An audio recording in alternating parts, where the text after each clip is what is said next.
সবুজ পাতার আড়ালে লুকিয়ে থাকা একটা মিষ্টি হলুদ রঙের পাখি, তার নাম ফটিক জল বা পাতি ফটিক জল। আসসালামু আলাইকুম, আমি এনায়েত সিদ্দিক বাপ্পি। আজকে আমার ক্যামেরায় ধরা পড়েছে হলুদ রঙের সেই মিষ্টি পাখি ফটিক জল। তাকে নিয়ে আজকে কথা বলবো, শোনাবো এই ফটিক জলের নামের পিছনের একটা কাহিনী। এরা এজিথিনা টিফিয়া গোত্রের ছোট্ট গায়ক উজ্জ্বল রঙের এক মিষ্টি পাখি। ইংরেজিতে এদের বলা হয় কমন লোরা বার্ড এবং বাংলায় বলা হয় ফটিক জল বা পাতি ফটিক জল। তবে বাংলায় ফটিক জল নাম হওয়ার পিছনে রয়েছে বেশ প্রচলিত একটি লোককথা। এক গ্রামে বসবাস করত এক রাজপুত্র, যার নাম ছিল ফটিক।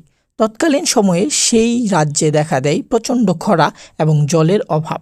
প্রচণ্ড তৃষ্ণায় নাকি সেই রাজপুত্র ফটিক মারা যায়, কিন্তু গ্রামবাসীরা বিশ্বাস করে ফটিকের আত্মা পাখির মধ্য দিয়ে হয়ে পৃথিবীতে ফিরে আসে, তাই তারা এই পাখির নাম করে ফটিক জল। তারা আরও বিশ্বাস করে ঠিক ভর দুপুর বেলায় ফটিক পানির জন্য করুণ সুরে ডাকাডাকি করে। এই পাখির ডাক বেশ মিষ্টি হয়, কিন্তু এরা পাপিয়া গোত্রের কোয়েলের মতো করুণ সুরে দুপুরবেলা ডাকাডাকি করে।